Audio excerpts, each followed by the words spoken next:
de, de Tlatelolco a Ayotzinapa.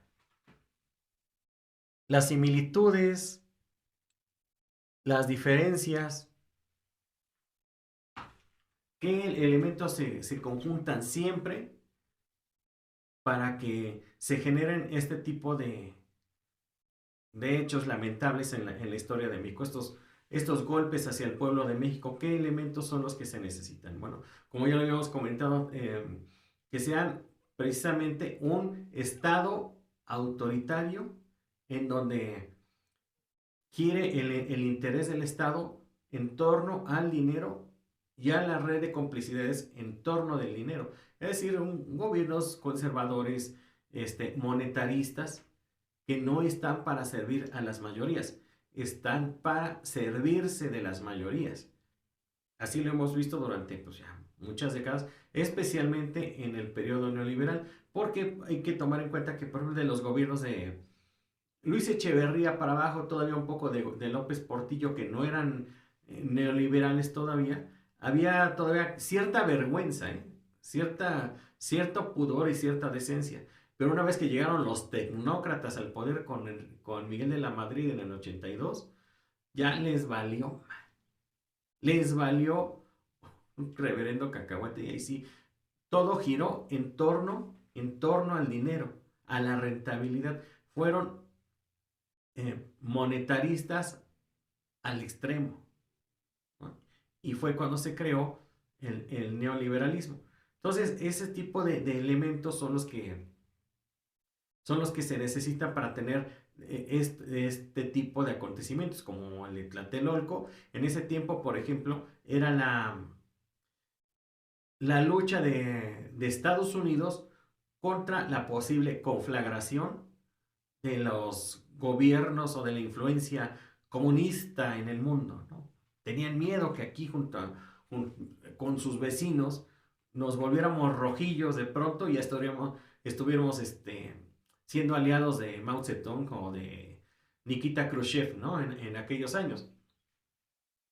Lo cual, pues no, o sea, México tiene una larga tradición de respeto a los demás países y pacifista México, entonces, pero bueno, la neurosis, lo nervioso que se pone en los Estados Unidos hizo que en México se generan las condiciones para perseguir a todo el que pensara diferente al régimen, ¿no? Porque en ese momento, pues no, de pronto leer ya era un pecado, ya leer ya era una cuestión de persecución. Organizarse, tomar café con amigos en algún lugar y de pronto que filtraran por ahí a alguien para que escuchara y dijera, y lo señala, dijeran, sí, él, estuvieron hablando de Marx, ¿no? Son trotskistas. O él estaba hablando de crear una cooperativa con campesinos para producir, no sé, madera o gallinas, etcétera, ¿no? Ya todo lo que oliera a comunismo lo perseguían, ¿no? En aquellos años y obviamente todo el poder del Estado, el ejecutivo, el legislativo y el judicial, más sus órganos autónomos y esos grupos subterráneos no reconocidos que también sirven al Estado, persiguiendo a los jóvenes de aquel momento eh, con las consecuencias como que fue la noche del 2 de octubre de Tlatelolco y en el 71 el halconazo, ¿no? El jueves de Corpus, en donde también pues fueron desaparecidos y golpeados y este, torturados muchos jóvenes, ¿no? De la época. Entonces, y así ese tipo de actitudes autoritarias por parte de gobiernos cerrados que no entendían otro pensamiento que no fuera el de ellos y el impuesto por Estados Unidos, porque pues prácticamente siempre ha sido así, el pensamiento estadounidense impuesto en gobiernos como el de México, ¿no? Ayer lo comentábamos, si bien no tuvimos en México un dictador, tal cual fuera de Porfirio Díaz hasta allá en 1910, sí tuvimos un partido de Estado que hizo las veces de dictador y los presidentes que pasaron durante la época más cruda de esa dictadura de partido, pues fueron presidentes muy autoritarios, ¿no? Y tenemos a este, Carlos Salinas de Gortari, a Ernesto Zedillo, a Vicente Fox, Felipe Calderón y pues recientemente Peña Nieto, ¿no? Que cumplieron haciendo una política de terror de Estado para reprimir a todo el que se opusiera a sus designios, ¿no? Y hemos visto, como digo, diversos casos de diversas masacres, incluso el permitirle a los grupos delictivos, a los cuates, ¿no? Porque no a todos, o sea, no todos, ¿no? O sea, los presidentes anteriores tuvieron sus cárteles con los que trabajaron, ¿no? Pero el hecho de permitirles, darles manga ancha para poder operar, moverse y causar terror en ciertas regiones, también es parte de la construcción de una narrativa que, no, que nosotros como mexicanos, pues de pronto nos la creímos, decimos, güey, muchos jóvenes en México, no, pues no hay futuro, no puedo acceder a nada más, pues me voy por ese camino.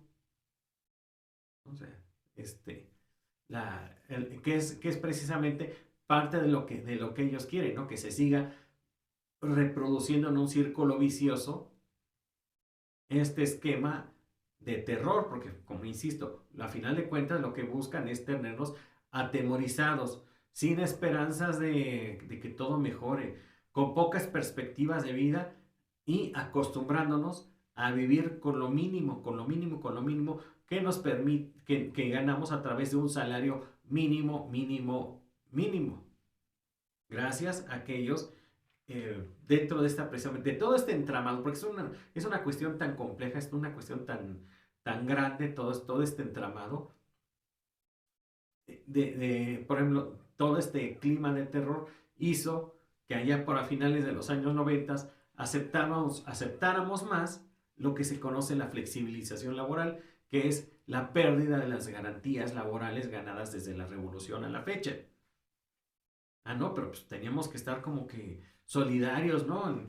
Con el presidente Salinas de Gortari y después con Ernesto Zedillo. Y recuerdan este eslogan de únete al pacto, ¿no? Solidaridad, ¿no? No, esos engaños tan bonitos con los que nos tenían todos atrofiados de la cabeza y atarantados y apañados y ahí, pues, ¿qué nos quedaba a muchas generaciones? Pues vivir de vicios, de alcoholismo, de sustancias, del robo, de todos esos males sociales que a un Estado opresor dictatorial le permiten vivir. Ten al pueblo espantado, ten al pueblo domado y no se van a oponer de que les reduzcan los salarios, de que les quites garantías como día de descanso, como vacaciones, como jubilación, que si les creas un esquema de afores, no van a protestar porque los tienes espantados. Eso es precisamente el terror de Estado heredado a través de todos estos años. O sea, tiene muchas ramificaciones. No es solamente el hecho de que de pronto los gobiernos manden al ejército o manden a paramilitares para que pues de pronto cometan cosas como masacres como las de Aguas Blancas, ¿no? O Acteal. No, o sea, va más allá, es mucho más complejo precisamente el esquema de dominación a través del miedo que nos le aplican los gobiernos autoritarios. Ahora van a decir, bueno, ¿y es que, y qué? ¿Y qué? ¿López Obrador no tiene sus moridos? Pues no es política de Estado, ¿eh? No es política de Estado, porque definitivamente no somos igual. En este caso, es un gobierno humanista.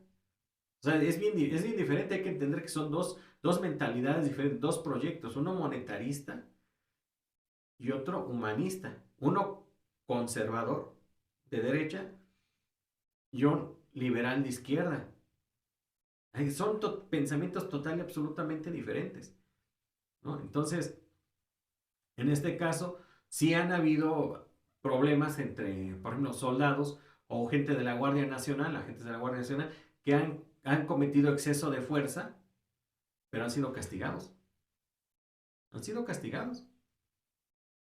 El ejército anteriormente se utilizaba, como vemos aquí en la foto de Tlatelolco, deteniendo a estudiantes. Y hoy en día, ¿cómo lo vemos? Dirigiendo las obras del Tren Maya, del aeropuerto de Tulum. Están haciendo obra pública. ¿Se dan cuenta la diferencia? Eh, otra de las grandes diferencias entre un gobierno monetarista y un humanista, pues es cómo se usa el dinerito. ¿Cómo se usa el dinerito? Si tenemos, no sé, 100 pesos de presupuesto, pues antes esos 100 pesos se utilizaban en gasto corriente, alta burocracia y antojos cerca del 60%. Y otro porcentaje se iba en corrupción y efectivo, o sea, gasto efectivo eran 3%, 2%, 5% de todo el presupuesto que generaba el gobierno federal y los estados. Hoy en día vemos que se ha hecho un programa de austeridad en términos del gasto corriente del gobierno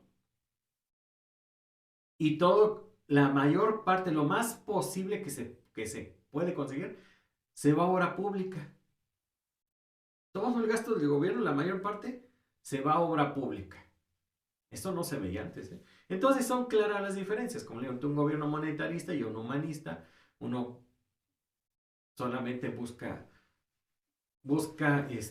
beneficiarse de forma directa y beneficiar a sus amigos de forma indirecta a través de las privatizaciones y las concesiones, etcétera, etcétera, etcétera, ¿no?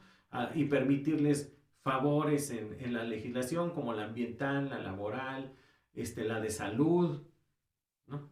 Y ahí salen ganando empresarios locales, pero especialmente empresarios de fuera del país.